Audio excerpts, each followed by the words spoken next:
people, what's popping? Muko aje, wadau, na wadau des. Hey, it's been a while. I haven't been saying that slogan of mine. Muko fiti. Now let me tell you something. Kama kuna vitu ninapenda ni surprises. Me, I love surprising people. And the surprise this time is gonna be giving. So today I am privileged to be joined by two other gentlemen who are going to be with us here today, and we're going to be conversing about everything and anything our mouths will lay on. Do you want to know who know it is? I waited. Drum rolling. The big reveal is...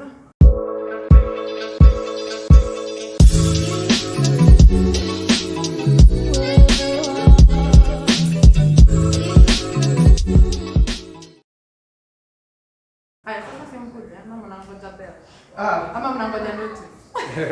Ama mnangoja. Hey, how are you? I'm fine. Look at you. All looking good. Mkoaje? Let me tell you, for the longest time I have been wishing. Unangoja pia wewe? Umerecord? Fungulie kuna tunataka kufanya lakini na simu yangu simu inapakua personal. Extension ya binadamu. Okay, so yes. Have you been? I've been good. Yeah. For the longest time, I have in my mind, I have been saying I want to invite Kim Tai. You've done something nice. Yeah, and then I always thought maybe you don't want to do this. You know, I don't know how. I don't know. It's just yeah, behind production. Okay. Yeah, we do this. Yeah. We also have ours with our team. Oh, you do? Yeah, but it's more audio. Okay. Yeah, therapy. We take it like a therapy within the boys when we feel like we need something to talk about. Yeah. Has it been running? No, but we have like 45 episodes. Are you for Alpha? What is Yeah, we did the whole of last year before we did the event. We stopped it. We've done with some artists. A bars. For real. Yeah. We've had Tiki on it, Shara. Yeah, it was a great time. We've had some other people. Cool people on the podcast. Yeah. That was last year? Yeah, the whole of last year we did podcast. Like 7 months straight. What are you? Wow. Okay, yeah, I think that's flowers. I know, that's amazing. Yeah, man, we love it. We love this shit. Yeah. I bring more of my friends, more of my Please people. do. Trust me, they're gonna love it. I've been showing them they wanna come. Someone okay. Come. You know some of them. TK, Shana, Sohail,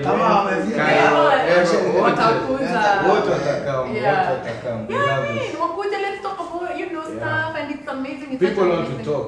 Right? Yeah, I've realized people want to talk, especially when we start engaging and they realize it's a safe space. People just want to talk. Why not? Yeah. DJ Kintai here with us. AKA. Yeah, But then what are your real name? Hassan Kintai. So you're... Oh my God. What? I don't know. My name Kale. And nothing about you says you're a Kale. Only the kids. Really? I'm the only person who has Kale. You realize I actually look like a Kale. I'm told so many times that I look like a Kale. I thought you were in the check. Hey, that's flattery on another level. Yeah. Actually, I get a lot of Kale or Rwandese. Okay, never Rwandese, I feel so good. India. Watu kama India shwali. Unaka Mwarabu. Hata mimi ningempea Mwarabu. Hata like ni born coast labda tukimbiza tu test. Ndio. By then I will be able to tuone kama hii Kale ni Bonoko ama very real. There's nothing about you that is speaking Kale, but they stop telling us to look at your legs. So after this, we'll be doing this Kukimbiza business. But let me ask you, what's the, sorry. Big up to Jabatamu. Oh yeah. Yeah, the product in the house. Big up to them. Hey. Better than coffee. Yeah. Number 1 energy drink in the world. Oh. Yeah. They give you wings to fly. Okay. With this, you fly without wings. That's it. Let me tell you, I know how true that you're not a You know it. I know it. Everyone I've knows tried this. it before. It's the best thing you can have with this one. Yeah. So tell us, what are the flavors? We have passion. Yeah. We have different flavors. We have passion, we have pineapple, we have apple, we have grapes. Grapes? Yeah. I should try that. You should try apple. Yeah. Not even grapes. Apple is the best. Yeah. Okay. Apple is one of the best. Yeah. But we kind of do the other flavors on, what do we call it? Order. On order. Yeah, we Okay. do order and Yeah. tunatengenezea Okay. bunch tunapeleka, but this is the favorite, the passion. The passion, which I am about to indulge into. Yeah. I know that. Just hold on a minute. Pouring Java juice. Java Town, juice of life. Hey, I like that it's the best. I was about to say the best in East and Central Africa. In the You went to- world. In the world. Don't forget that tulisema not at East Africa. Tunajilimit. Hakuna kuzidi. Your limitation is only And you know I do the Yeah. vegetation. I don't know why you guys are not giving me business. which one passion? No, I do Java itself. Like we are selling Java. We'll talk about We'll the talk focus. about it. Business. Business idea. Yeah, you know it is what it is. Alright. Any passion seller out there, we're looking for passion sellers. The passion fruit. Passion fruit. Ah. They call it the yellow gold. Okay. Yeah, You it's- want the yellow passion? I'm at the normal passion. No, the yellow passion is the best. Okay. Yeah, the They yellow gold. give out the flavor. They have this sour taste. Ah, you're right. Do you know there's a time Mzaya alikuwa na mimi? I'll go back home and start planting and doing farming. Yeah. Alright. So how have you guys been? How's your week been? We've been What have you been up to? we've been up all night. Yeah. Yeah, Up all night. up all night. Alright. Nice. Yeah, That's this is a not nightlife. It's not nightlife. It's normal life. Oh, for you it's a Mambo ya kawaida. Wow, for me it's nightlife. Actually, hata mimi si nightlife because I've been in this, this game and I know that at times it becomes that's your life. I don't want to ignore the fact that we also have another guest over here. Yeah. So how are you doing? I'm good. My name's Fed. I hear he's also a DJ. DJ Yeah. Fed. Oh, nice. I'm a house in the back. Fed like the bedroom song. Fed like. The same thing. It used to be fade, like crossfade, and I just shortened it to Fed. But Okay. yeah, Fed. Nice. My So real from name's around? Fernando. Oh, Fernando Fernando. Torres. Oh, nice. Nice to Tuliskora meet kwa you. kabungu. Nice. Alright. Yeah. So how have you been? You live here? What are you doing? Yeah, Kintai is my friend. We grew up together. Okay. Like, we're all born and raised in the same hood. Which is? In Bungalulu. You guys are from Coastal. Yeah, Mombasa. Born raised. Cool kids of Mombasa. Okay. You know Okay. good kids. Hakuna uraka. From West Side. Yeah. Okay. West Side. And then, I traveled abroad for school. I Alright. studied in Turkey, and then I stayed there for like 11 years or so. Wow. I just recently You're came literally back a home. Turkish. Give or take. So are you here to visit or you?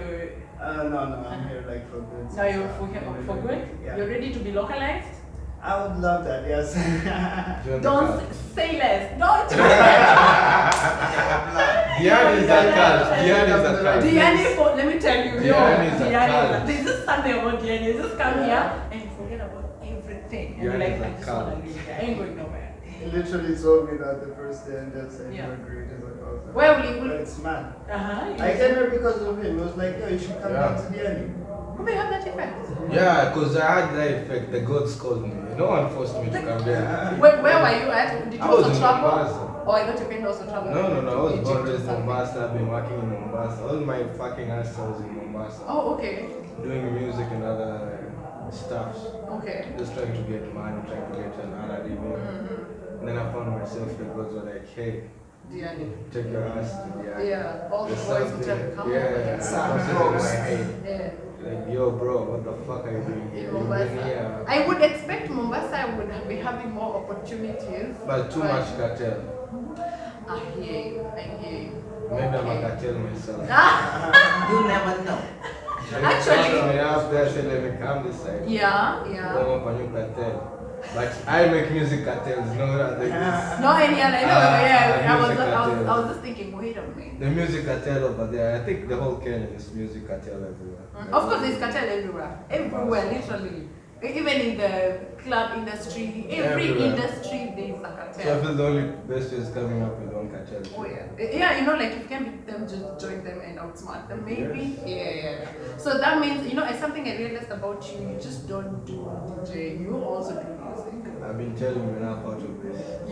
Yeah, and it was a surprise. It was a surprise, right? Because you only know you were like, the guy is also an artist. Manze, MC, naongea na mic mpaka napiga zima na microphone. I had to skin ngoma. Like I've never had you on the mic though. Bro, they've banned me from the mic in full moon. Why? Because I talk like like on a radio. Like there, unasahau mpaka unafanya. Actually niko na sawa. Open mic ni lini full moon? Monday. Nimeona ukiadvertise Sure. actually. Sure. We're showing up on Monday. Monday. For buyer. Sure. Yeah, Buyer. so stay tuned. Make him die on the mic. Lazima tukam. Yeah, lazima tukam. Yeah, tunatengeneza poster tulia. Actually, yeah. With your photos, like, Is it like I like that level. I like that level. Where there's actually a main post, but then you also do your own poster. Yeah. We'll be here. So, Yeah. I'm in for it any Monday. Like, Any Monday to Monday. me is like a Monday music to me. Okay. I go to work, I just listen to music. I don't even play. But do you like in the club? Do you actually spit on the mic? Not every time. There's time you have done that. A lot. That is the time I have never seen you. Before I came to Diani, I used to use the mic a lot. I had to learn how to use the mic. Okay, so what made you because now we know you. I let the music speak to my people. I think that's the right answer. Okay. Yeah. But you can also give the music yourself and let it speak to people. Yeah, but I don't have to talk to the people to understand the music that I'm playing. That's what I realized. Wow. The other time when I was DJing as growing up, I thought Yeah. being a DJ and being an MC at the same time Yeah. is cool. Yeah. But I learned that no, everyone likes it. Yeah. But everyone loves music. Yeah, for sure. Whatever genre somehow. Yeah, music MC is good, but the MC who limits. Oh yeah, unasikiza mix mpaka you're like hey, upright. Can you just let it go? You know, Yeah. so Watu 70% of the wanapenda sana. crowd will like And then it. yeah. That will start complaining. Who is talking too Like much? you're talking too much. We can hear you. So I realized I was trying to learn was something that I can do it. It's more of a black pepper to my food. Alright. Like yeah. Spicing it up a Yeah, little. spicing it a little bit. Doesn't Yeah. need too much. Too much of black pepper will spoil the food. Oh, for sure. Yeah. You know, I've actually tried hyping. I You know about it. I know about it. You cannot overdo it. Another thing that used to disadvantage me is because I am mixing. I'm not a DJ, and then I keep hoping. I wish I can learn how to DJ because I believe I can be a good hype person. You know what I'm saying? But then now I end up just cling on at a TK. Nimemfanyia madhogodhani hapo once in a while. And I kinda, You're I really good though, used to you're enjoy good. it. Yeah, you're good. You're fucking good. Trust Thank me. you. Lakini I think muziki haina definition. Like Yeah. It's the people try to past. force it. Like yes, I know you can learn it and you can be the best. You know, say if you do something like Yeah. daily, you'll be the best more than like utakuwa better than the best. You get like within and you get. But You just kuna must ile- have your craft. Yeah, but kuna ile natural like kuna ile manzeni na music you come natural. Kuna mzee akiguza tu decks. Manzee like the flow of the energy. You know, like hakuachi hata msanii akishika mic like it doesn't matter what they say juu energy yao like music mimi na feel ni energy Ni na transfer energy. hiyo energy manzee. Hiyo energy sasa juzi hata tumekuwa na story na wabishi zangu the singers we're talking about the art itself music. As an artist Ben Alpha umetoka umeenda studio umeimba umechukua ngoma yako umechukua umeenda umedrop. You know in a music level that's 10%. Actually, it's Nothing. I even There's like there's that growth to whereby you reach when you're sunny. You can do your own music, your own video. You don't need nothing. You promote your own music. You are more of a brand. Now that's Now you've got it. you've gotten 50 even. Actually, at that time you even need a team. You'll never get to 100. People die on the way because of age. But music is a lifetime. And it's always evolving. Usanii ni lifestyle. Lifestyle for a lifetime. Like for a lifetime. It's more of a generational wealth. Bob Marley never had his money. As in, he had his money, but his music money, watu wake ndo ameishi nayo bibi. Umeelewa? So Yeah. it gives on pain till today. Everyone keeps on streaming. That was Marley. like a pure legacy. Umeelewa? That's what we That's a whole industry in itself. Yeah. Like your has generations gone. are feeding out of your voice. and your Exactly. music. There's something I've realized though. If you look at the smart musicians who have mastered how music runs, they grow. Like, for instance, let me just look at Kenya. If I look at Sauti Sol, the way they started, and they've been amazing from the mimi naeza skiza album yao from the when they started from scratch. I look at where they started, as amazing as it was, I see the growth. You know, you can tell, when into an understand when your industry in a grow. Now, don't get me wrong, if you have your own craft, how you do it, you can maintain it, but then also evolve somehow. You know, like, people are not hearing the same vibe ulipeana 10 years ago. 10 years later. Yes, tunasikia huu ni alpha, but tunaweza, like the way I keep telling you, kuna ngoma una drop na feel, something has grown. You understand? So I understand. I really appreciate what I see. Even with DJing, by the way, I've realized kuna venye uta notice msi akianza, there's like a skill akona kwa bado, but kuna venye ameka you know, like there's some spicing he keeps doing every time. You in affect sauti yetu?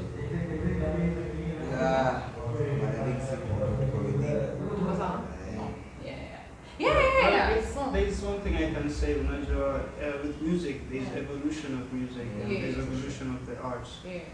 Like you said, zile ngoma, as a DJ, zile ngoma nilikuwa nacheza 10 years ago, maybe I cannot play them today, they might not be relevant. Or maybe even if I do play them today, like at TV. Maybe you do a TBT, or you learn how to, you know, mix them up. But people will be more, I don't know, excited or more willing to listen to more common music that's more popular. So as a DJ, you have to grow with that. Let me ask you though, that brings me to a question that, thank you for mentioning that. Is being a good DJ just playing popular music, or it's just you giving people, even what's not popular, but mixing it up in a way that will make people appreciate even the underrated kind of music? What do you think? Because I think for me niingie club, si nishinde nikisikia playlist ati nikipita mahali nasikia. Me, I think I enjoy just hearing a guy or a DJ playing around, you know, and he throw me to the 90s, throw me to, you know, like take me around, and I'm like, wow. No, you understand what I mean? No, this is the point. Or mix up the genres. Thank you for that question. Yeah. The professional itself as a DJ, it's not a professional thing. Okay. Not even 2 years, not even 3 years. It takes a maximum of 5 years to get experienced. You know all the music library. The only person who knows compare if it's professionalism to non-professionalism, or only sound engineer, only daktari, only engineer. Because I deal na kitu moja. A DJ is more of a doctor, but he treats you through the ears, your mind, and the music that flows in your ears. You might be very sad, but ukaenda club ukachapa whisky yako shot mbili ukasikia ngoma ukakumbuka, ngoma nilikuwa msichana hata sijaanza kunywa manyonya. Utarudi that memory, it was brought to you by that music. Probably ukiwa mtoto kwa kuna ngoma mzazi wako anasikiza, so umekuwa big girl, hujasikia ngoma for over 100 years. Umesikia club ulikuwa tipsy tu kidogo, trust me, it will bring joy to you. That's the essence of music. But a DJ is a very, a lot of work to do. It's more out of kuinterrogate watu kama ni wagonjwa ama black therapy kama psychiatrist. A DJ is more psychiatrist. In fact, he's the best because he doesn't talk to anyone. A therapist, he doesn't talk to anyone, but he feels the energy, sees what you're doing. Mimi naweza kwa club nikaangalia nacheza ngoma, but how will I know people are listening to me? They might be there and they're not listening to music, they're just talking. They're just talking. So there's a minute wanapiga kama kapozo, watu nisikie kama wanaimba sing along. People are sing along, people are in line. If I just check, I see someone nobbing, tapping his toe, I know he's vibing but not yet drunk. He's gonna be drunk and probably stand and dance up. You can see people when they look at you, they just some are throwing hands. It's not a must to look at dance floor and vibe. I may chill too because music essence yake ni usikize before you dance. Oh yeah, sure, yeah. You can't dance with no music. No music. That's a punishment. I think it's exercise. An exercise. At least. No, I've done a course. I know you're about to maybe with me and doing courses. I've done a course called movement. This guy, I think I've done a course. I did law. I did. Alianza kuwa lawyer. Bruh, I did CPS and it has a unit that is law. It has a law unit. I don't know whether you know. I think people should learn law. Everyone in Kenya. And it's the most. How do I like that point 100 times? I think law should be introduced to curriculum from the kids. They You learn. know, In primary school. because Yeah, the I moment you learn think- like a small concept, you understand. Because law so applies much, in like- every sector, in Yeah. art, in business. Yeah. There's the business law side. Watu wanafungua mabiz. Watu wako na mado lakini hawana akili ya biz. Ajui sheria ya biz. Ajui hata kama kuna license. Aujui rights zako, even as a tenant, you don't know this is a lot. There's a lot in law. I feel everyone needs to learn. Yeah. Not only the lawyers. Kazi ni kufunza parallelogram. And then you have a Chinese, yeah, like, I'm a tank and it's due 3 holes. Anyway, this is what I was saying. So I did a course, I did creative and performing arts. I have a degree in creative and performing arts. And in there, we used to, why are you laughing? You think creative and performing arts cannot have a degree? Sisi, I'm like, okay, respect. It's the most important sector in this game. So we used to do a course in body movement. So I was just saying, I've actually done a dance without music, and I know how difficult it can be. Yes. I was just responding to you now. Tell me, you as a DJ, were you doing DJing out there? Yes. Yes, I was Yeah, a DJ yeah. in Turkey. So did you? I'm thinking, wow, in Turkey, that's a Muslim country. It is. And, How was it? I've never thought that something like that. Look It might at be you. hard. It might be hard. At first it was hard. Like Yeah. I went there when I was still 19 years of age. Yeah. And I didn't know the language, I didn't know the culture, the food. Apple, on top of that, it's a Muslim It's a country. Muslim. So, Are yeah, you the culture Muslim shock. No, I'm not. Okay. So, the culture shock itself was like hard to Totally. deal with. But Yeah. after some time, I got used to it. Yeah. And they got used to me as the Yeah. person that I am, you know, Mm. foreign and all that. Mm. And then eventually I got into music. I was already playing music here before I left. Like Okay. we started playing music at a very young age. Yeah, together, yeah, you know, Okay. virtual DJ and stuff. Music is all you've known.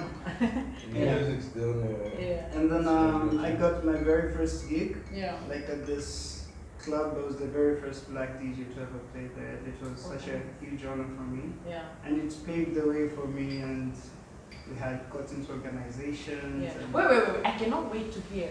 So, what about the choice of music you're playing? Because I'm imagining Mhm. this is Turkey. So, are they vibing to like the normal, the normal globally known music that we listen to, or do you also have to learn the, what's popping in the country? Well, first of all, I have to say, like, there's different categories of DJs. You have, like, commercial DJs, you have artist DJs, you have performance DJs, Yeah. have social media DJs, Instagram DJs, Oh, yeah. etc., you know? Mm-hmm. And Mixed DJs. mixed DJs and so on. Yeah. And in most clubs, you'd find commercial DJs, so they have to play the songs that, are commercially known. Everyone Yeah. knows this track, everyone is going to dance to this track, etc. Yeah. I chose to specialize in one field, which was like techno music. Oh, and, okay. House and techno music. Oh, good choice. Yeah. I just. Because I think house and techno, somehow they are same. Like you don't have to True. feel like because niko Turkey lazima nijue. Ama? I feel like kinda. techno and house is so international. Like. Well, the place I was staying wasn't so popular. They liked this commercial music, like Mumbaton. They had this like Mumbaton kind of music, and it was very, very popular there. Yeah. So for us to get into there and to get people to get used to this techno music, this techno culture, it took us quite a bit of time. Yeah. But in like 2-3 years, we got techno quite as a big thing in the north part of Turkey. Okay, amazing. So you would comfortably and confidently say you left Turkey having cracked somehow the music industry and the entertainment industry. Like you'd comfortably work in a Turkish club and I would say so, yes. Yeah. I left quite a big imprint while I was there, and a lot of people still miss me. Shout out to my people in Turkey. shout out because we know this podcast is gonna be going international. DJ Fred, 254. 254. Oh yeah, he's right here. Let me tell you, the guys who come over here as like a vacation thingy or they have parties and blah blah, and you might hear someone like one after a certain DJ. So maybe you find people who are maybe now the Turkish guy and they're looking for someone who can, vibing and vibing. That's why you come in. Yeah, I mean, you can always link up, Yeah, or it's the guy to DMs. look for. You know, Yeah, you know. we'll actually be sharing. You guys will be sharing your social, Leave our contact. right, Alpha? Yeah. So that you know how to reach this guy. Now, Alpha is an artist. Yep. Big one. I know you're a big artist. Big one, biggest. I respect Gina that, Limoto. bro. Nice. Respect that. Yeah. If I you keep want to saying, have He's one of the most disciplined artists I have interacted with and very consistent. Na mtu anajiamini. This guy, he doesn't give a shit. You don't believe in me, I believe in my music. Yeah? Na jina ni moja. Yeah? The alpha himself. What do you have to say to DJs? Because I'm sure there are so many times you're probably thinking, why are they not playing our music? Now ask them, they're right here. Actually, Shoot the questions. Yeah. Ni gap gani iko ya difference between like especially hapa in because you hapa si ndipo penetrate in the market. Yeah. How hard is it kuchezea kwa club in a week? How much can you play Kenyan music purely kuliko kukuza internationally na bado vibe iende, making that kuna like the market itself inaonekana the international people ndo wengi sana. Mwanzo kwa coast DJs kwenye nimestudy sijapiga show Nairobi but I'm willing, coming soon inshallah. Tutapanga. So but I know game in Nairobi in my mind najua vile nitaikila, already have the strategies. Mimi mtu ana strategy, but Mombasa nimelearn. Mombasa kuna number 1 hiyo cartel. Okay. Number 2, what's our music that we are selling there out? Our music as artists. Yeah. What content is it? Is it a content unaweza kaa ukaambia mamako, hii ni kazi yangu? Unaweza kaa na sistako, babako, nyanyako, anyone close to you, ukamwonyesha this is my work. Ungoje hizo comments. Umeelewa? If you have such a work, trust me, anyone can sell. To the kids, to the grown-ups, for a lifetime. Rather than having Roma music, a bubblegum music. Umesikia, wameimba, umeambiwa, mimi nimetoa kitu. Nasikia beat ni kali. Mupenda na prefer watu wa work na album contents. Mama hii album mimi kuhusu mimi Ben Alpha na struggle la mzima. 10 music. Zile shida umepitia, ziweke, umekosa na demu yako. Eka hapo kwa ngoma tumesikia. Tunataka ile relevance. Kwa fans. I'm talking about music fans. Yeah. I'm not talking about commercial music radio stations, TV. Ujue ukiimba unataka kufikiria watu masikio, si commercial. Hapo ndo watu kosea as an artist. Unarush kutafuta hiyo commercial music ndio iuze upate mafans. Whereby unafaa kubuild fans. Na feel fans ni kama mbegu. Mtu unajaminate hapa, pale.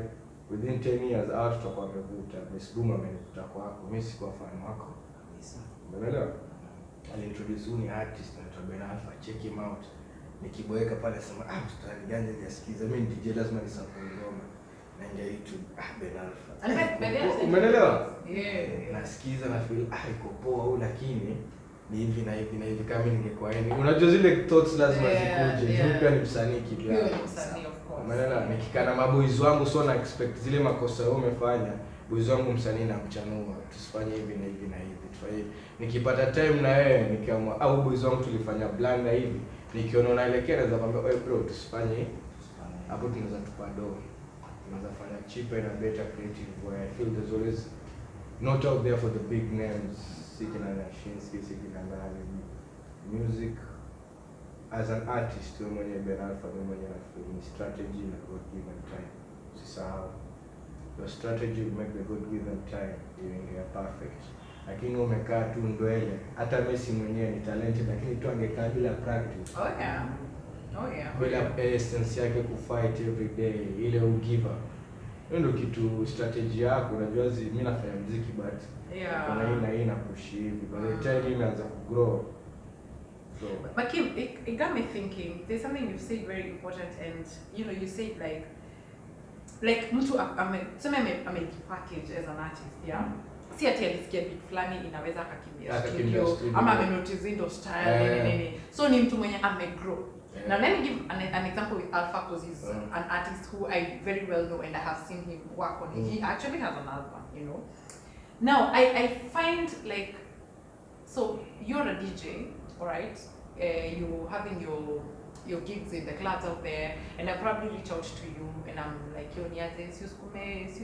drop in, say, it's usually so hard, it's so normally what even in Nairobi, I've even had, I am also an artist, I've had my pals who are DJs, big names, yani unamsukumia, unaona mzee anataka sana kuchezea ngoma yako but ana struggle. So are you guys kind of limited because of the crowd? You're like, crowd vibe na ngoma. And then I'm thinking, you know, the more you introduce this ngoma to the crowd, somehow the first time, I mean, when all the time watu wanakuanga tu hapo wakisikiza ile ngoma gani ngoma. No, people just, you know, they just vibe. Let me talk on behalf of DJs. Yeah. On the behalf of DJs, like to me, most probably I don't play the music that I like. So that's number one. Because if I'm gonna play the music that I like, the commercial part of the business where I'm working, it's not right. Good. Okay. Yeah. So business first. Hapa tuone commercial. Hata pia kuna music business in it. Sasa katika msanii kuna mainstream ni gani, na hapo mpaka ujue kama uko na mafans na kuhandle mainstream ni ngumu kuliko kuhandle underground. Kama wasema umeingia Champions League, hiyo ni ngumu bro. Si kama kucheza Premier League hapo kwa namba 15 na 10. Umeingia champion unapatana na watu kina Spain huko, lazima umejiami. Uko na backup, uko na team yako. Music is not a one man army. It's a cartel in itself. Bro, wewe ni cartel mkivyako. Ukiangalia society na dinao muziki, uko na producer wako anabambika akikona anaonekana na Jesus. Njoo kuja record na record, kuna mafanzo wako sisi. Kuna mtu wako wa video akikuona anajua boys wangu wamefika. Umeona that's whole cartel. If we all had money ingekuwa struggle. But ilikuwa flow government na flow vizuri na talents Kenya na nini as I think East Africa Central tungekuwa better in 10 years than sasa hivi tunawaka 10 years. In 10 years I feel game will change. Yeah, of course, absolutely, because people are beginning to even open up and push more. But look at Nigeria though. Internet look at Nigeria, I feel like, and also internet has really changed the game. Oh yeah, internet. So the commercial effect. I think that part of commercial you make it. Kuna story actually out of experience. Kuna tumekama kwa full moon ilikuwa ni open mic hiyo day. Immediately now the crowd went in. Tulikuwa shamba request you had a crowd like kusema sasa maybe ni chance wacha tushare kwa 2-3 na kama tutapewa. Immediately wasee walisimama hapo. I think your time kucheza techno music kama house. Immediately the crowd ilisimama na ilikuwa sasa ni white people. Like sasa hata DJ alikuwa like sasa jita bindi umechini. Unaona juu like sasa I think mimi kama artist inakuwa struggle before tunalisha kwa DJ kitu kwanza mimi nasemanga wewe ka DJ like obviously ukisha build your brand kama mahali like una play mahali kuna jina identity heavy like most wengi wanajaribu ku reach out unaona of course so like hiyo ni bridge gani yenyewe ka wewe inakufanya ngojwe like the difference between good craft na msaidia unataka wewe ku hype on your name for the like hiyo kujulikana kitu yake anataka niyo tendo kujulikana juu mseka mimi struggle sana just like kuna kani msee nafaa convince why you should love music. Your kwanza I believe kama DJ at the end of the day you're trying to entertain, of course you're trying to play good music. Hata si mambo na juu unachezanga hata outside music kama hata instrumental na people see but so mimi kama msanii mwenye hapo like maybe the numbers they don't change but uko na the music. How do you now wewe kama DJ know like only msanii mwenye craft yake ni dope yenye nafaa like me looking for entertainment. This is what I look for, like where police there all the things like go check out of. I'll answer 2 questions in 2 personalities. One as a DJ, and two I'm also a biggest fan. Oh, and a fan. As an artist, I'm a fan too. Okay. To other kinds of music that I love that I can't play, it limits me.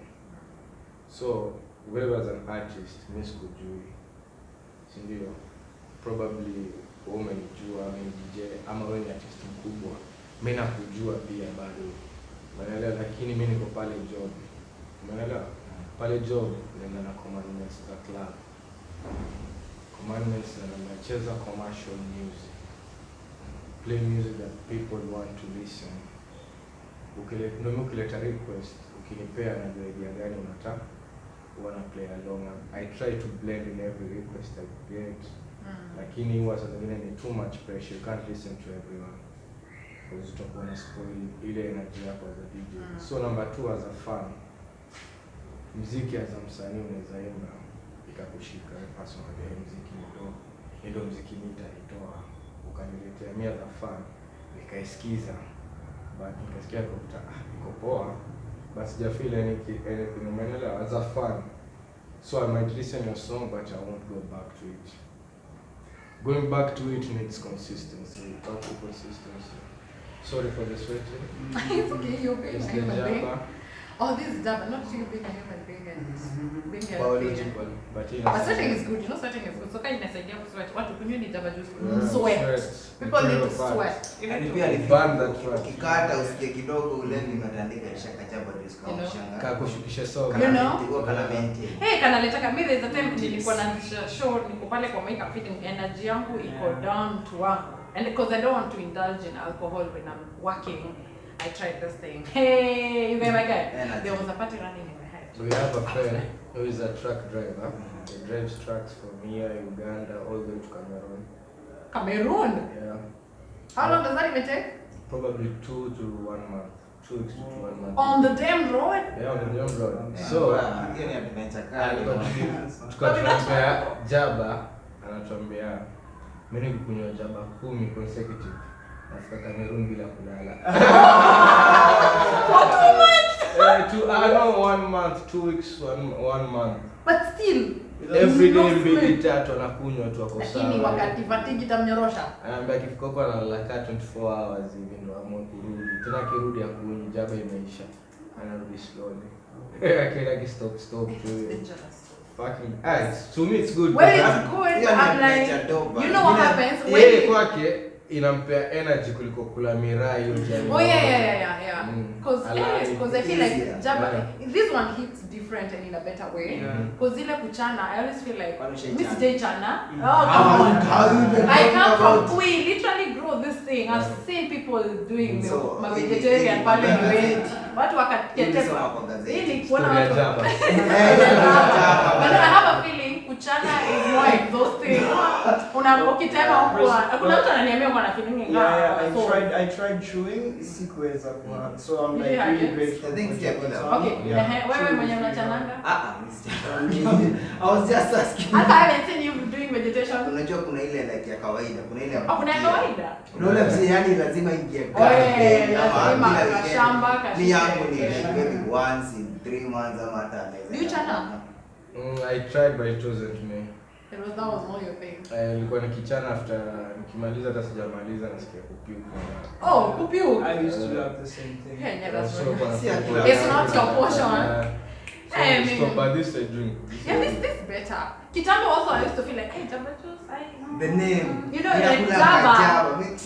But when I indulge, I was like, honey, Java anytime. Yeah, so Yeah. we were talking about Consistency. consistency and how it gets to a point that an artist doesn't even have to tell you to play their music, you know. And also that you need growth also in consistency. Yeah. And kwamba consistency maanishi tu na music studio na recording.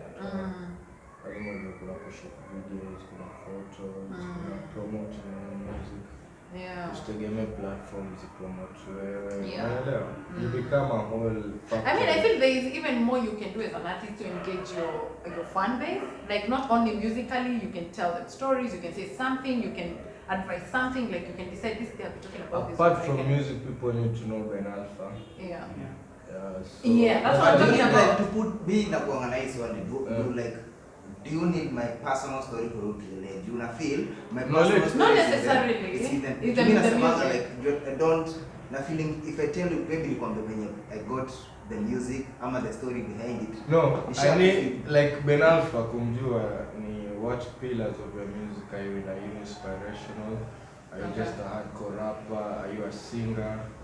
You have like 5 strong pillars in your music. Lazima wewe mwenyewe unajua mimi ni msanii lakini naweza imba, naweza rap, naweza acting. Umeelewa? Oh, Because it yeah. plays a lot in a video. Video Yeah. kama yako huwezi kuwa tukao kwa ndani kama uko I'm watching the studio. guitar, you know, Well, it's cast. part of acting pia. Yeah. So are you good in that side? Ukisha learn all your pillars, I think it becomes easier. Kila fan anakuja na pillar yake, anapenda gani. Mimi napenda Ben Alpha venye ni inspirational and probably kitu inspiring atukani. Yeah. Mwingine amekuja juu anapenda ile rap yako sauti, umeelewa? kitu ile umejiaminia tu ujue mimi najua hiyo ndo unaiuza. So ni about the artist identity. Si mambo na like mimi na feel kuna kwa hiyo juu the music is imekuwa so corrupt. Wasi wanatumia personal story to push the music na ina corrupt the pure art. Na get like wewe unataka ku present the art in its pure form, but now ati lazima useme either nyumba yako inakaa aje ama useme ndio. Hiyo pressure get now. So you know me naita bubble music. Because I feel there are only two types of music from what me as a DJ in my life. Kuna lifetime music and bubble time music. The song that you produce today, me as a DJ is a simbando. But 3 years naja kasiza kasema hapa Benalfa akianza kumbe or something like here. So that's a lifetime music. Ageless. Si ngoma mtu watu wametoa beat ya ridi moja nyote mnaimba.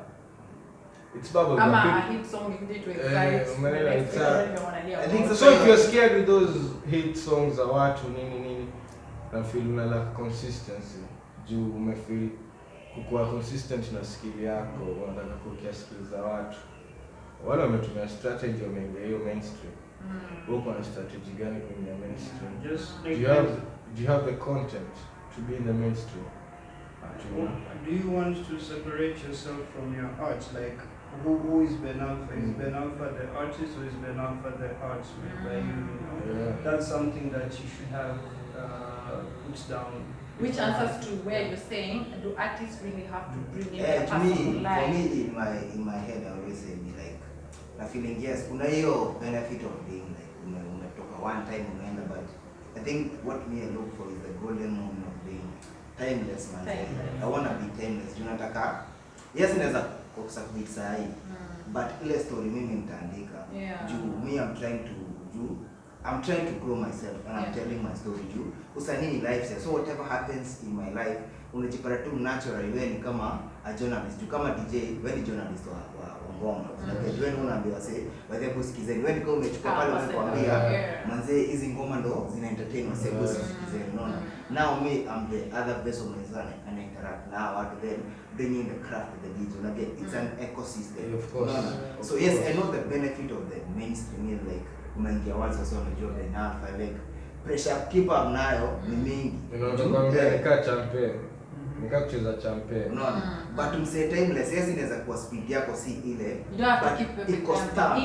Hapo kuna mtu anasema leo ya wasee na muziki is so like ni timeless juu wewe muziki kwa like ile kwa maisha ya mtu. Like umse akiingia kijani uko hapo ukiongea naye akipitia shida. If you're an artist na unafanya muziki, just know you're doing music for a lifetime. Hakuna kitu kingine. Hakuna mtu atafanya muziki kusema mimi nimekuita muziki. It's not a project. Ni kama udingo. Ukiwa mwizi huwezi acha. Live by the gun. Unaweza ngangana ukastop a period kaa tu kwa muziki. You can get back anytime. Unajua mimi dingo nikitaka nyama unaenda tu mahali.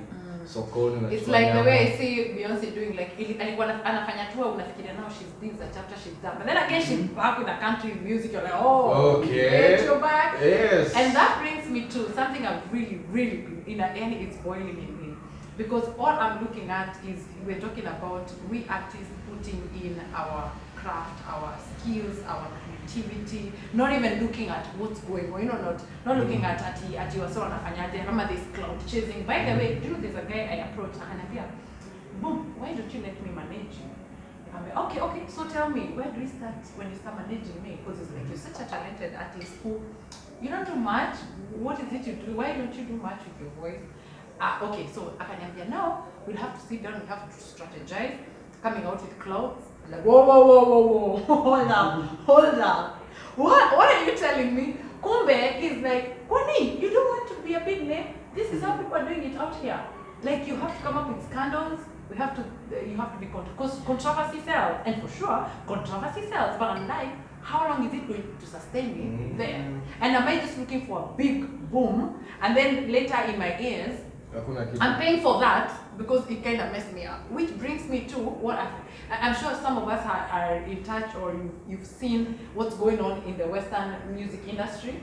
Like the big of the biggest names that we personally grew up adoring. You're like, oh my God, I wish I can be like this person. Now you look at them and you're hearing of the allegations, the accusations that are coming up, and then you look back. I even feel betrayed. So many times I keep saying, man, I feel betrayed for having been a big fan of P. Diddy, of Jay-Z, or Combs. I'm like, bruh, I've always adored you. What is going? And so many people in the world are feeling the same. Why? Because they came in the game, but then they started putting in other things, other measures to rule, being a cartel, like you were saying. How do you stand out as a cartel? Okay, fine, I don't want to say what they did because I don't know who did what, said what to who. That's what we're talking about. We're talking about how do you stay in your craft, genuinely, being clean, neat. It might take long, it might be a struggle, but it keep you there. Of course. What do you think? Yeah, because it looks like those that come and do scandals and you're gonna clear up a few people, you want to finish people's, you want to do this, you're taking away people's lives, oh my God, you're doing all the craziest things you think in life just to remain relevant and so that you're the one who's ruling. And now outside you look like, wow, you're the king. Only for one day, it only takes one day for the truth to come out, and all that you built in years comes falling down. You understand? And then I looked at that's when it opened my eyes and I was like, I want us to talk about what do you think? How staying clean can be so hard. It's a struggle. Alpha as an artist, you can tell, what do you think? Me I think it tough, but I think nikianza mimi kwa craft yangu nilishasema.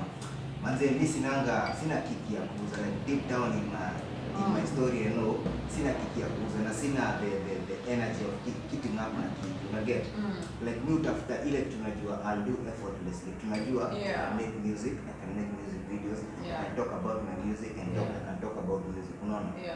So I think sasa yes kuna pressure ya like I think I need to show maybe kuna udeni nimefanyia nini, show niko na this fly babe na washa mimi msanii either pia una get then unapata kuna pressure there the fact kuna hiyo corruption now because there are people who know the music business and most will see the artist.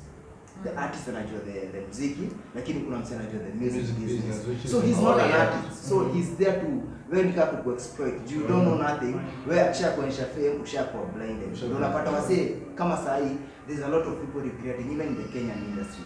The sacrifice they make as newbies without information. You all kuna na tu film unataka kujulikana. Exactly. Unaendesha gari nini. You forgot music ni car property. Unaona? I think ni kama mimi msanii bado hata sahi sija learn the music business kabisa juu hata hiyo like the information of the music business especially kama ukwenda kufanya music shule unaona na pia wasi wenye walienda shule unapata msanii ni producer but hajui mambo ya spreadsheet. Trust me, music business is nothing to do even in school. I did music in school and nothing, yes, you know how to do nothing about but kuna wasi wanajua kutumia like kuna msanii anajua like your music is $1 million company unaona like akisha kutumia all along unajua yeye ni kama banka na kumanipulate so I think that's the other damage like the people who come to run the artists who like when you walikuwa kuja kujua the benefit of the music industry wanatumia wasiangalia like the complaining of MCSK so unapata kuna a lot of darkness associated with craft unaona so inakuwa corrupt from the ground unapata by the time unapata you realizing yourself you already made paid dues to the devil unaona kama like unapata wewe ni msee yes wewe ni top artist but unaambia the staff you have to say wewe unafaa kushirikiana na mseka bibi hivyo then anakuja kuambia this is the cost wewe kama msanii uko pale uko like manze naita kama siitaki unaona so mimi kama purely msanii anaifanya just for you and the fact that some missing a backup me I'm being like a solo artist and this side tunajenga team yetu ya BCT unaona and the benefit of it I'm like the history pia me like tumejipata way good we are making for artists making an industry for arts unaona I'm sure nikauliza Kimutai nikibongana manager yake hata nipia the same feedback kama Kimutai unaget na a lot of artists get peace lakini ananiangalia bado napata do see like but deep down everybody wants to get like pure craft unajua pia ma DJ they are presenting what is there unaona like ndio tuko na mtafanya nitakosa kwenda job but juu mnakosa kufanya vile mnataka see I want it but haiko so I'm gonna use what is there to maybe get money out of it unaona so I think ni probably we redefine the music industry itself so ushaona venye wase wameido if uko out there and you love music I think to find a way of like identify craft I'm saying like doing it for the music now I think isha Kimdai hata venye amesha sema kitu ya kwanza ni consistency. Juu mimi siwezi sema ati nimekuwa na a lot of money to do the project I've done. Najisukuma tu kwa le. But whenever issue of consistency, it comes in both sides. From the artists, from the cooperatives, from everyone. Oh yeah. Actually, everyone that was bringing to a very everyone who is consistent with music will push music. Example, inaweza kuwa too strange, but Safaricom was a time when push music, you had the tours, mnaenda kuna credit ya song na event, na wasanii wote wa Kenya wamelipwa, umeelewa? Yeah. That thing was good, but Safaricom say fine tena. Kenya wanauza ni sikiza tu. Umeelewa? Na wewe msanii mpaka ujue ngoma yako sikiza, kama uweke hakuna pesa unapata.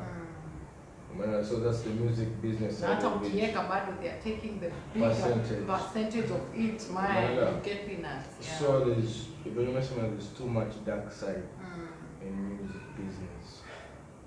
No maana makatels wanaishi kwa dark. So the best side as an artist, when they too clean, will get there, will reach there. But Kinsai, it's easier said than done. Now let me talk. Let me talk as a young, excited, talented artist. All right, a young guy who can drop some deadly bars, gets in the studio, does an amazing job, and a kill beat. And he's doing the job. You understand? But we all know how. For instance, the other day I was saying how difficult Kenyan industry can be, and I think most industries anyway, entertainment industry, they can be very hard and very frustrating to an artist. Then this young artist gets maybe a label, and a label flani, alright? So there's a way he's kind of music, this is what he does. This is the kind of, this is him, this is what it speaks him. But then he's introduced to this label that give him expectations and restrictions. Si tunataka ufanye muziki ya hii aina nini, and they're sold for, you're told will manage you, how you look, everything, your socials and stuff. But this young guy has to think about it. Do I put aside what I stand for? All right, maybe he's an inspirational artist, all right? And here he's supposed to do, whatever, commercial kind of music, which we're selling, sex, money, drugs, that's what we want to hear you talking about. And this person is gonna take a thought and think, am I going to struggle with being me here? Or am I just going to sign into this deal, And be mediocre. start making my own good money, become famous, And mediocre. of course sign into mediocrity, but you're thinking mediocrity doesn't sound so bad, I'm gonna start going to tours and any. So that's why I said it sounds easier said than done. How are you going to tell that artist, chill, bro, relax, hold on to what you believe in? Can I take this one? Yeah. I really have something to say. Yes. So, I feel like, as an artist, you need to, first of all, believe in yourself, okay? If I believe in my art, if Kinsai were to ask me right now, who is the best DJ in the world, I would happily say that it's myself.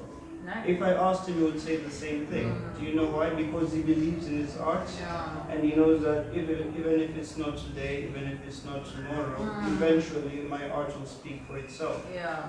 I can say this confidently about him because I've watched him grow up and I've seen him go through this phase from literally DJing at home as kids to now being like a headliner DJ. I can't imagine how it used to be DJing as a kid. It was You fun. must have been a cute kid. It was fun. It was We fun. had like PlayStation, you're all chilling, in the background you're like DJing. It was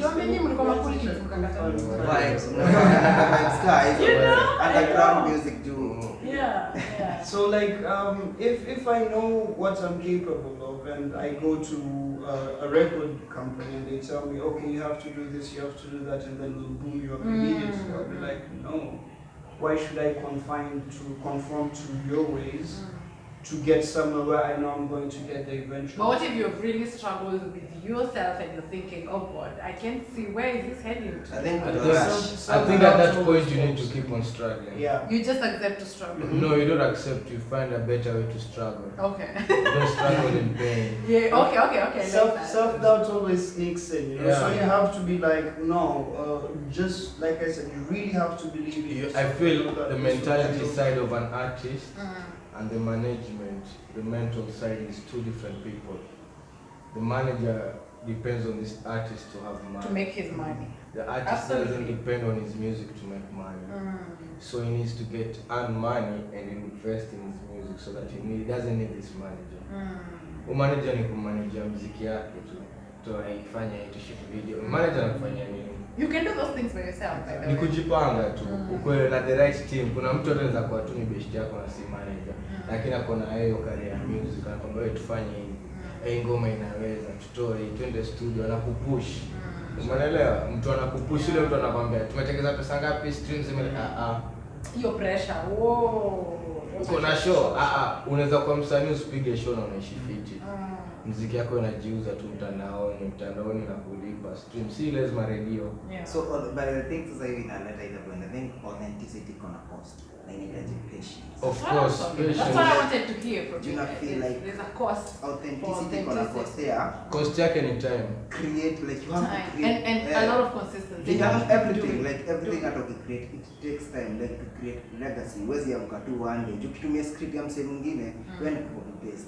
Na ni easy. I think ni easy than to create. Exactly. It's easy. Yeah. It's easy to do your own do your thing than doing other people's thing. I gotta say this though, like you said, authenticity ikona cost yake. I am one person who I believe, and I think I've said this so many times, that the people who have grown up with me, they look at me and they're like, we don't get you.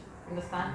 And if I knew what I know now then, because of approaching producers, and that's why you've seen my music is quite slow, because I listened to what I was told, and I keep hoping. I wish I had not listened, because I was told, boom, you have a good voice, but you need to understand the industry. Your kind of music. Actually, there's a producer who literally told me, you're a storyteller. You're telling us about this, which is beautiful. But look at the industry.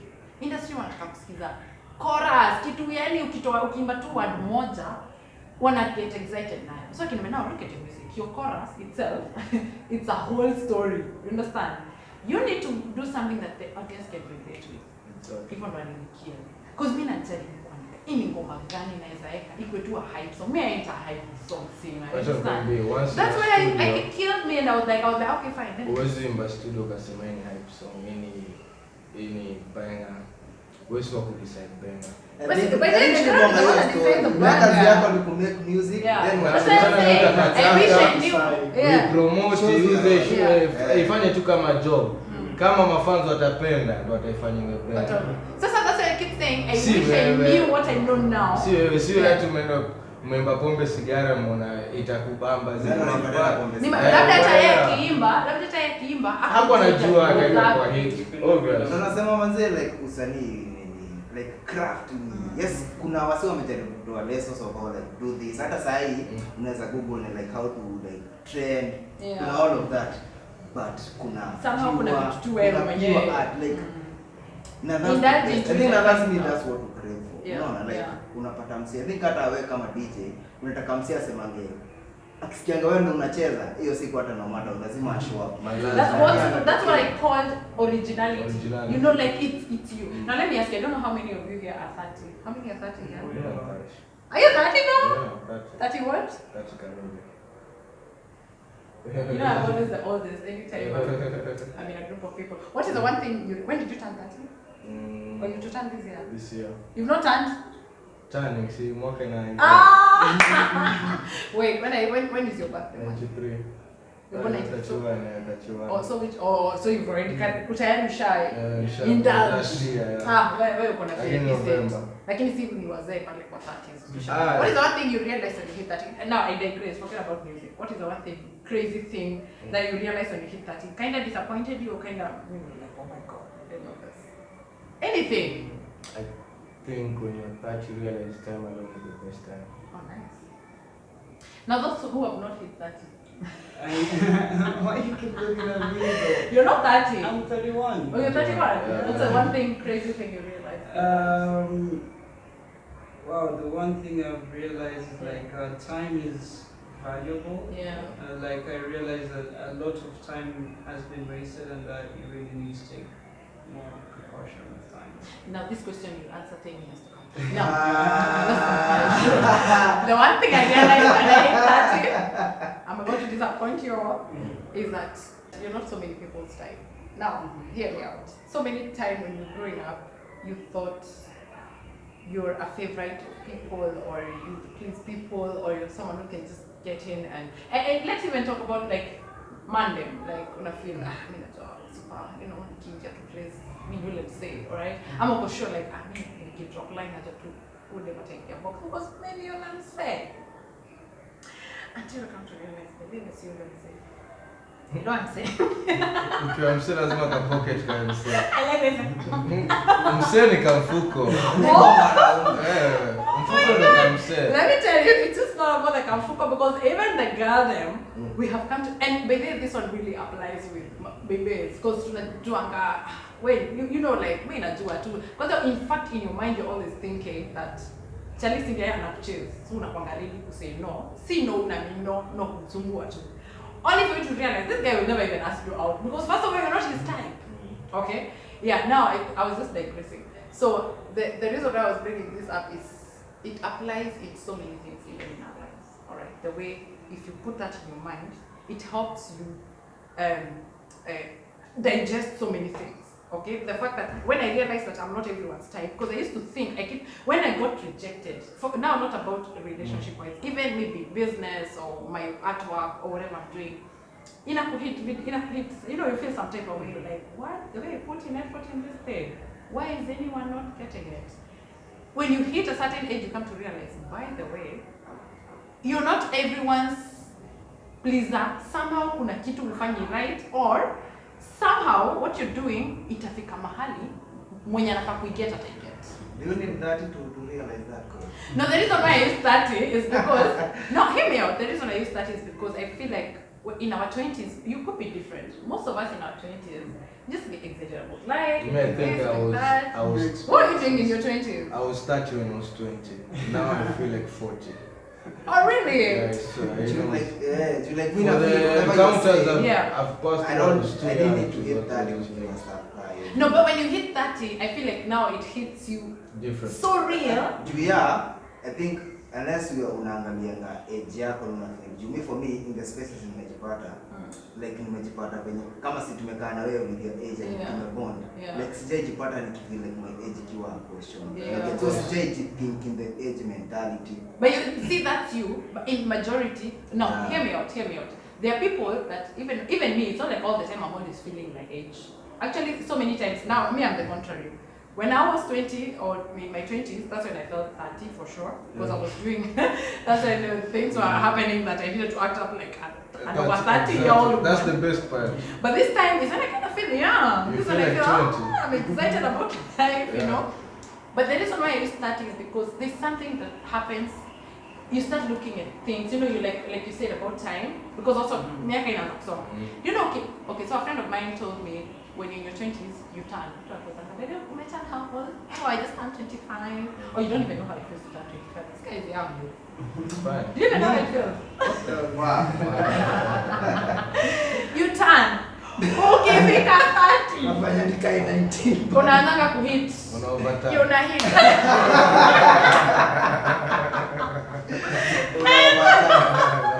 Unaanza kuhit. Hapa ndo naanza kusema I'm in my early 30s. This is when you start using the early, the mid, because and the yo. late. I wish I had some people standing up. Yo. Do Do you know the most realest point of my life is when Jana, actually I was in the shower. Don't think of me in the shower. So I'm in the shower and I think, oh my God, this is the year that I'll be turning a certain age. If I multiply this end by 2, I have hit the life expectancy. Let me tell you, one thing It hit I me came so to learn different. is the way we celebrate birthdays Yeah, plus one, so it's wrong. it should be. Should be minus. Kim I know. I think Why did you make me say? easy? Because you're not minus my shayako. But you don't know how many you're supposed to leave. Why should But we do it's that? getting shorter. ungeulizwa Okay, no. ungeulizwa ungetaka kukufa na mimi. Ai, Mr. Mimi, hata kama ni 80, 85, umeelewa? So this is the thing. I want to die fulfilled. I want to die fulfilled. If by the time nafika 80 or 90, Number. listen. I don't want to get to a vegetable age. You know, an age where, at now, show us, listen, no, sina number. Kuna venye, unajua nini? I've seen in my family, there is a trend.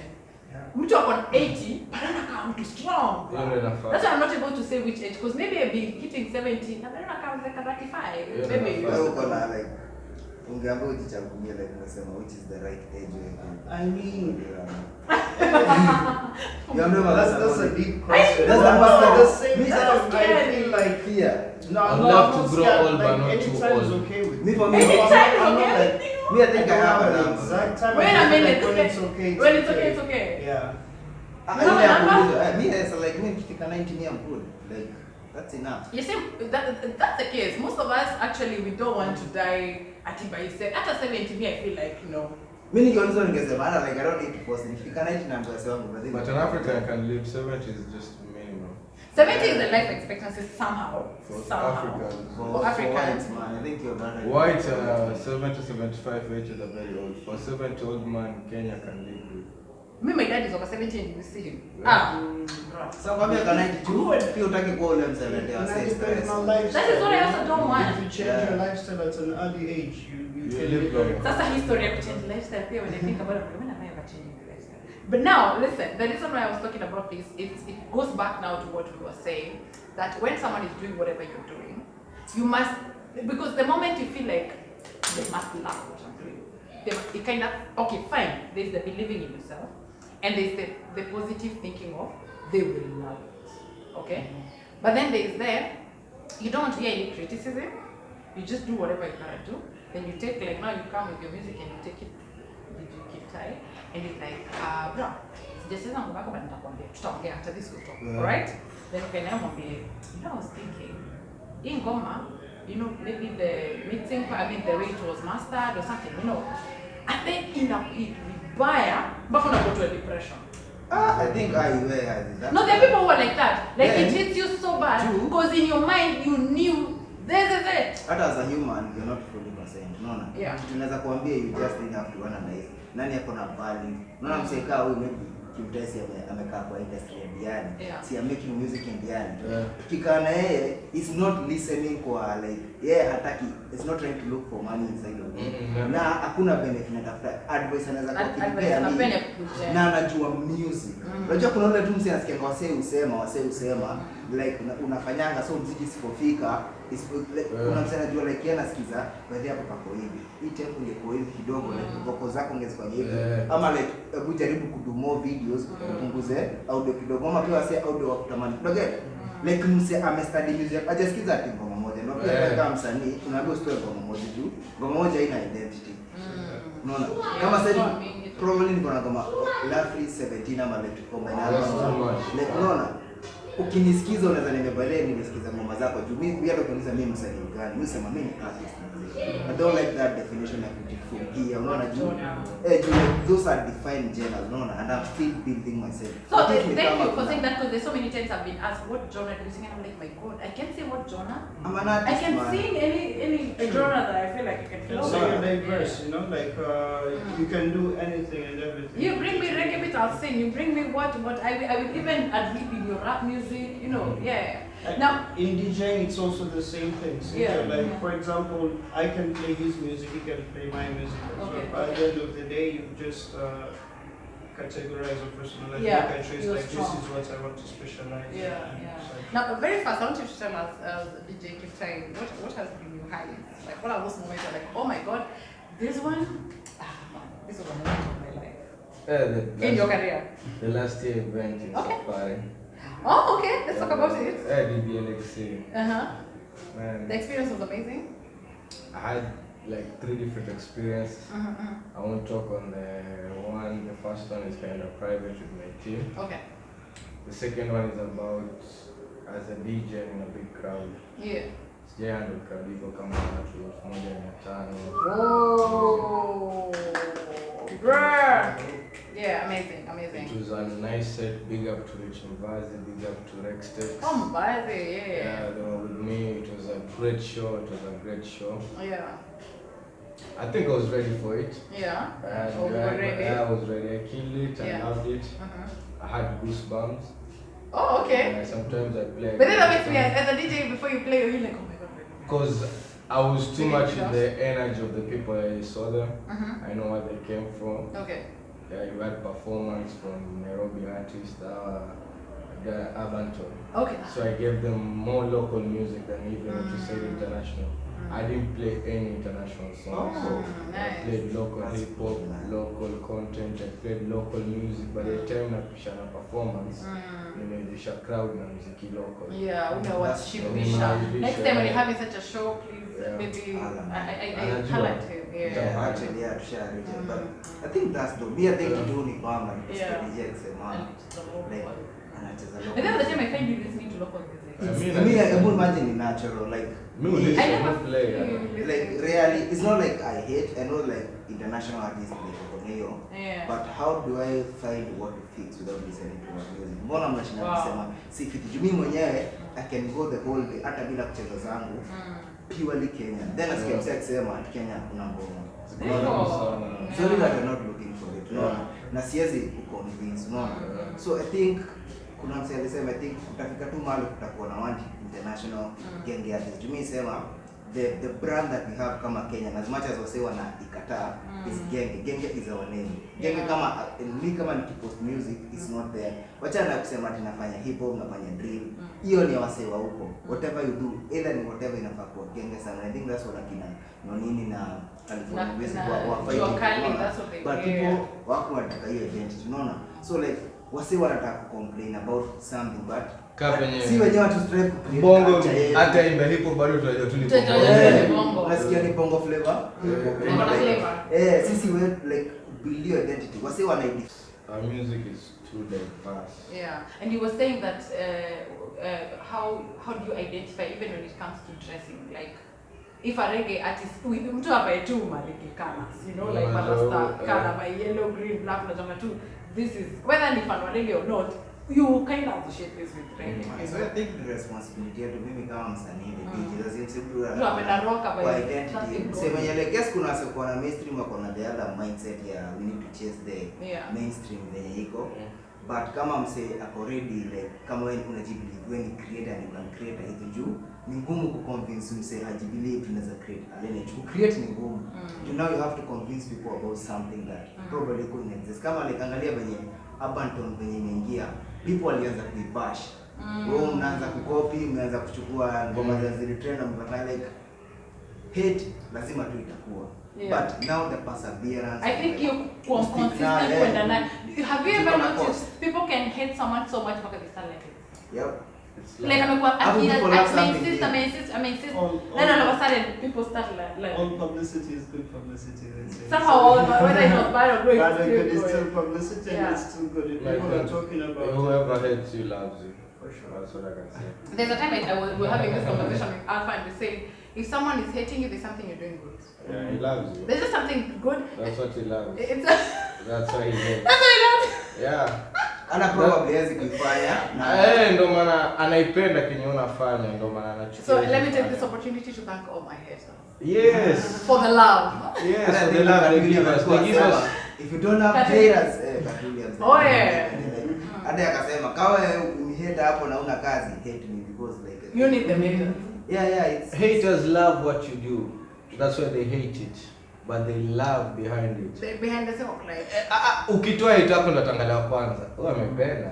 Si mimi fan anaweza sema niko busy sana kwa nyumba tangalia. Hater hata kama yuko busy ataangalia penalty anafanya nini. Unaelewa? Actually they even search you. What is this nigga? That's person who loves you. Yeah, true. It's just in denial. It's just I love that. Haters are in denial or lovers in denial. Wow. You can hate anything, hata dem yako kama unamchukia bado unampenda, hata boy yako kama unamchukia. Ni ile love uko nayo tu ndio maana unamchukia. Talking of dem wako, how is handling relationships in this in as DJs and being in the entertainment space? I think I'm a captain to that. Oh! Okay. Please take me some juice here. I'm a captain. Okay. I handle one ship at a time. Why is it going out of the frying pan into the fire? So it depends. I might be with Queen Elizabeth. Might be with Serena Williams. Who did I host? Women is a whole topic to me because I feel men were made rare. Very rare to Men were made rare? Okay. Yeah, Okay. we are different species. We are the same species. What are you talking about? No, women are different. Okay. I value Maybe women why? differently. Yeah. Hii podcast inafaa kuwa mzito. I need, as we sum up this, I want to hear how he handles the whole The ships. The ships. Captain. Ona ilikuwa ship gani? Ship ya, because you said captain, so Ship ship meli. ya maji. Oh. So na meli zuitoga Si meli zote ship zuko ya- majina madem. By the way. Single relationships. Okay. So in short, you never let a relationship mess up what you do. I'm the captain. When you say okay, so are there several ships you're managing, or you said one? That's why I told you I drive one ship at a time. Yeah. You If don't do a fleet. I can't, I have only one hand. I might know how to ride all of them, but Yeah. it takes me one ship to drive it. Yeah. My brother is You ride or drive? Me.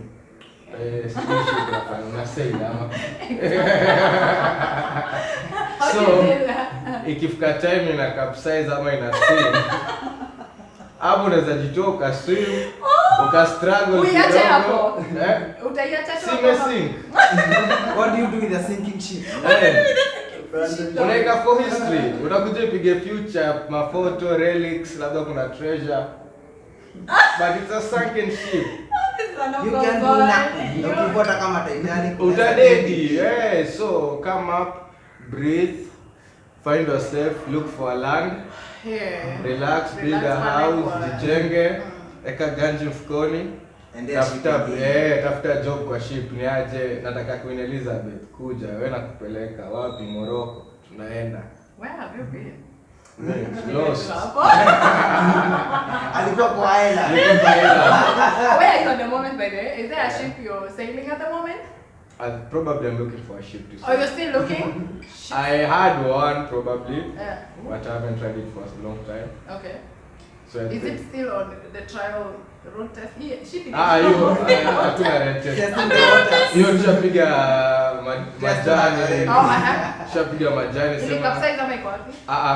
Kidogo ilikuwa na engine breakdown iko Maintenance.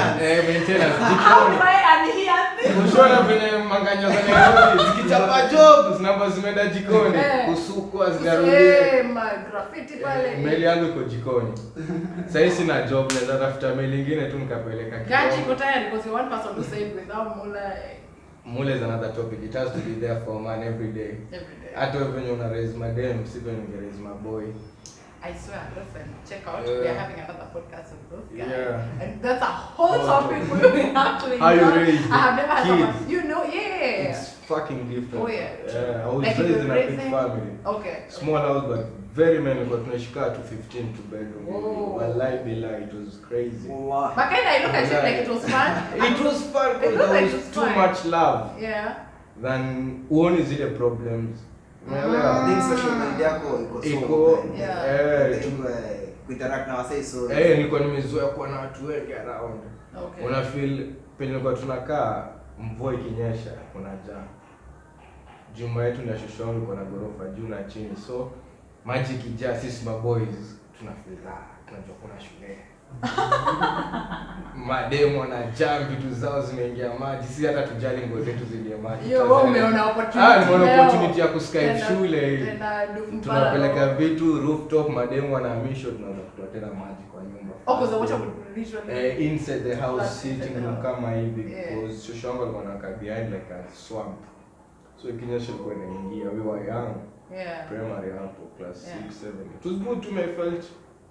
If kama tunaweza simamishwa sote maboys tusiende shule tupige job, and that's a strong You family. would go for the For the job than going to school, you know? Because I love to be with the family than to school. Now, listen, yo. This guy is still looking for his sheep. So if you think you are a sheep he's looking for, please upper comment section. Alafu, that's how we hook you up. Then he will come to learn what it is he's looking for, a sheep. Because I'm thinking he also has things. I'm thinking the things he looks for in this sheep. Of course. Of course. Of course. Like, very fast 3 things you look in this sheep. First, I don't look for boats. You don't look for what? Boats. Okay. They just go here and there fishing. No. I want a big cruising ship. A big cruising ship. Yes. You're taking notes. Now, it has to be mentally, emotionally, psychologically, financially ready. Oh. Not Ready. Ready. Okay. To understand with me each other and tuelewane, because siwezi kuwa in a relationship na mtu hatuwezi ongea kuhusu do. Oh yeah, you have to talk about that. Yeah. Financially lazima mkae chini mwelewane. Demu yako anaweza kuwa na ani nyingi kukuliko, so imaanisha unikalie. Hata kama ina nyingi kukuliko, imaanisha mimi nikukalie. It's okay. See ani nyingi kukuliko. We can have this discussion after this. Of course. You might attend. Maybe I'm an interested ship. Yeah. Tell us about how you deal with Galden. Well, to start with, I have to mention like. Listen, there's no way I was gonna be seated in the midst of Mandem that we don't talk about this. Yeah, no, for sure. To be clear, no ship, but there are some ships behind me. There are ships behind me. I have not yet decided to work on. But it's fine, you can shoot. If you have a big ship better than them, it's fine. So you're gonna let them go and probably you had gotten somewhere? No, every ship is driven at its time. Strategy. So company master strategy. I'm not need to be so quiet, shy guy. They're bonus on you. I'm that way. Ask me. But you're not a shy guy now. No, I used to think you're shy. No, I'm used to you. When I'm new to people, I'm Yeah. very shy, very silent. But then you've taken so long because I've always known you as a shy guy and I thought, That's my work. oh, because you're always a bit at work. Yeah. Outside work too. When they think If I meet you at work, I also let you Yeah. be you. I be just, Oh yeah, sure. just Yeah. be me. Yeah. I let you be you. Mara ngapi mnakuja service na basi you play na kwambia let them play. Yeah, true. Yeah, that's it. Why do I feel betrayed? How do you deal with the relationship? Well, I'll have to give you my experience from Turkey because that's where I spent most of my time. Yeah, definitely. And being a black guy in a country predominantly white, You are the white. Yeah, Yeah, no, still. It's the price. Yeah, so like things like relationships, and on top of that, I'm a DJ. Things like that would come easy, like meeting girls. They would come easy, yeah? This and that, yeah. So do you think being a black thing that stood up for you? Yeah, that stood out for me for sure. Yeah, It's tough. They like. I think nowadays the whites are kind of yeah. I feel Yeah. for dating as a DJ is hard. It is hard. That's why I'm bringing this up. Yeah, I'm like, it is whoa. hard, but once you learn that dating involves a lot of being a DJ, it becomes easy. Like It's not just about the now the real you. the real me. Back to the real Yeah. you. I've stayed, with a woman 7 years. Same house, same bed. She knows herself. We live together. Yeah. Kitu separate maybe ni corona. Corona ilisha nini na usirudi? Sasa after corona, imagine tulikuwa tumeacha kukaa pamoja. I was broke, totally broke, no money, no nothing. So everyone had to go back to his place. But I don't see how that, but the love is still there. How is that a reason? It affected me, because staying with a woman together in the same house is not being in a relationship with a woman who kishiki vyake na wazazi wake huko home.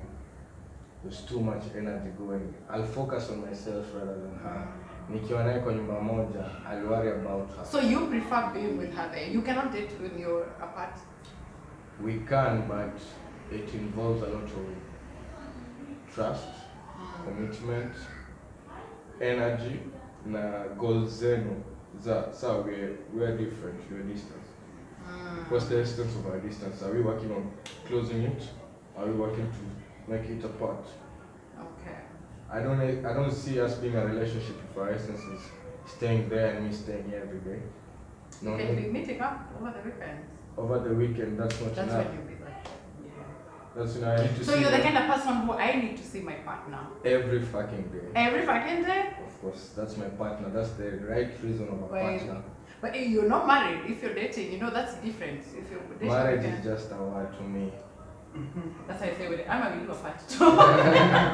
Marriage is just marriage is a corrupt version of entitlement. It's just placing a title. It's a Ownership. business- Look at it's a title business deed. deal, It's yeah. You a sign title a deed. I feel contract. like you married to that person even before you marry her or after marrying her. That marriage. After the formality and all stuff. It doesn't make any. Hey, sorry. Now, so you were saying when Yeah. you were, yeah. So, like he said, again, it requires that you should be ready, like physically, like mentally, to be into this.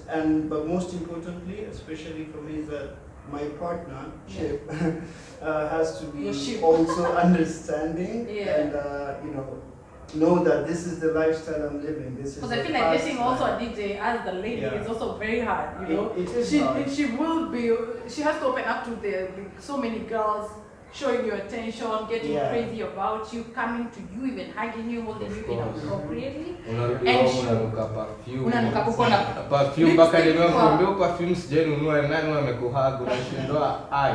Kwa hivyo nitaenda job niko tu nimenunua sasa. Mimi nimepitia kitu 7 Shikilia uzito. Usanii ni warembo. Mimi nasema usanii ni ngumu. Ni ngumu. Ni ngumu, but then even not even. I think for me, I think I've made that piece of like, hey, sikwambia tu hakuna hatari. I think kimtaya kuna This guy ashakubali. Me for me, like I was like, Ana time ya attention na love. I ain't gonna promise you something I don't have. Kitu ya kwanza, I ain't gonna promise you 100% attention. Like I have a lot of shit running and enough. Mimi msena build maisha yangu, mwani kudanganya tinta kufocus na siku wewe ni msemeani. Si ujenge yako hapo mimi nijenge yangu. But then you see the thing with him though, he's the person who will come clean from the word go. Yeah, me. Problem with most guys, and this is where we might agree or disagree with me, they don't come clean from the word go. Wewe agadem amekufolia, unamweka hapo, unamentertain, unamlidon. Na unajua vizuri because you know what you're chasing after. You just want to get in between her legs and that's it. And that's it. And unajua vizuri sana, bra, you're not feeling relationships right now. Because there's a time I've actually interacted with a guy and took a agreed, like we're just talking, and he's like, are you ready for a relationship? I'm not ready for a relationship right now. I am also not ready for a relationship right now. But you know what? Now You those know? are the ships. That? Those are the ships. Kuna wale wako ready, kuna wale wako wako ready. ready. Kuna wale watu wajui kama wako wanataka. Na kuna venye alikuwa yuko ready, but kuna venye mmekuwa na connection kidogo na kila mali ready. Umeelewa? So hizo ships ziko nyingi. Yeah. Nakwambia ni ujue ni ship gani wataka kuendesha. Yeah. Bas, wewe ni captain, mwanamume ni captain. Ah, gosh. Can ride any ship. No Let me- matter the Any age. ship. Any ship. But what happens if a lady can also be the ship that is The ocean is too captain? big. Hiyo maji imebeba vitu vingi sana bado imejaa. Iko na ships, iko na samaki, iko na boats na bado imejaa. Wewe enda utafute territories zako. Ukijisikia wewe ni ship unaweza sail utafute Hata captain, unaweza ingia assistant autopilot captain. Assistant captain. Ni sawa. Unaweza ingianga hata autopilot. Ukaachia assistant captain. Plus Sema Oh Lord, okay. Sema mimi nilisoma in Islamic school, I was raised in an Islamic family. So you're Muslim, you're Hassan. Yeah, I'm Hassan. Yeah. I was raised in an Islamic family. Yeah. What I learned from the religion, there Yeah. are different teachings that are good Okay. and some are a little bit harsh. Yeah. But what I can say during if there's issue about women and marriage, the Islam side explains women so different than any religion. Okay. Yeah. Like example, Does it explain in a way that you kind of subscribe to, or you feel it's a bit harsh? I feel I subscribe to more it than Okay. harsh side of it. Okay. There's both sides. Okay.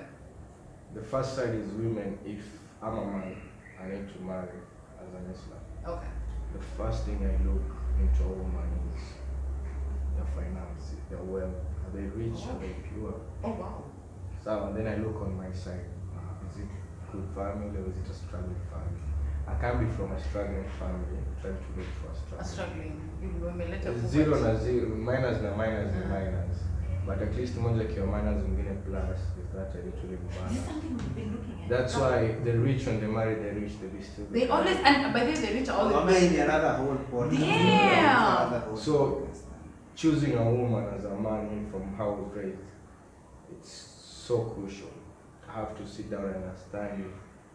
Nikujua, wewe unapiga job gani? Si nimekuwa naye kazi ni kuhanya mabuda hapa nitumie 10,000 nitumie. Unaelewa? Mimi tayari napiga hustle, natafuta dot kuje tukule sote huko kwa nyumba. Swali Kintai. So what if uko kwa hustle? Bado uja chase ile, bado uja get mahali unataka ku get, but you're there chasing the bag, right? Then uko na mbebeza hapa, you're trying to understand her. She also doesn't have it all figured out, but she's on the hustle, go, yeah. right? So is that something you can remember? Both of you bado hamna. She's financially ready because she's working. Nice. To I me, like that. she's not stable. She's Or she ready. doesn't really have to be stable. Just No, say, she needs to be ready. She needs to have that cycle in her Absolutely, mind absolutely. that I need to work for money. Yeah. Money is not everything, Yeah. but it's the only thing in this world, right? I think it's more of a glue. It bonds things together. So without this money, vitu zinajitouch. So mimi naweza pata leo, kesho nikakosa. Wewe partner wangu mimi nikikosa umekosa. Wow. Haifai kwa hivyo, inafaa kuwa mimi na make nikipata wewe pia unapata, combine. Okay. Ama ile time unapata maybe unakosa, because you are able to chase, you're able to kuna hustle kuna chase. Ile nimepata, we are not in luck because you're there. You can step in, okay? Because it's not all the time utakuwa unapata na sisi wote, yeah? Of course. Now guys, as much as I didn't want to do this, we'll have to come to the end of this podcast. It's been amazing. Japa Josapa going, let me tell you, I think that is why we even went overboard. We just want to talk and talk and talk. This is literally the effect, you know, like image user. You've seen us under the effect, Chema Chajuza. This is amazing. Jabatamu, for me, I was doing, I think this is passion. Yeah, it's all passion. It's all passion. Yeah. Yeah, but I really loved this taste when I chanayo, and apart from the sweating, which was also good, I was in the vibe. You know? Wow, you guys, it's been amazing. Thank you so much for turning up. I really appreciate you. Thanks for having us. I appreciate more to be seen. DJ Kintai will definitely share your social. Just social at DJ Kintai. Everywhere, Spotify. Listen to my music. But then you have much. Go look at my pictures. Yeah, I have your t-shirt. Leo nilikuwa naangisha jina la t-shirt. Jana nilivaa. Umetoka na haraka. Yeah, you have. Yeah, I like the way it has the mandevu and it's kept that signature. End of signature. But then ukishuka, sometimes I see matutano, aki you're crazy. Pale kwenye Ukiona nimeshuka. That's my devil mood. Na feel stuck story na tunataka story na muziki. Stuck story na muziki. So it was really nice to meet you, friends, all the way from Turkey and now in Kenya. Let's do this. We'll definitely, you guys will definitely have to come. Yeah. All right? For sure. Yeah, this has been amazing. And my co-host. Of course, best one. AKA, you know, Uncle B. Tina ni Mota. And I, your girl, all the time, your favorite, Miss Boom. Boom, boom. The goddess. Yeah, Till next time, it's been real. Adios. Muchachos. Kaboom. Kwaheri.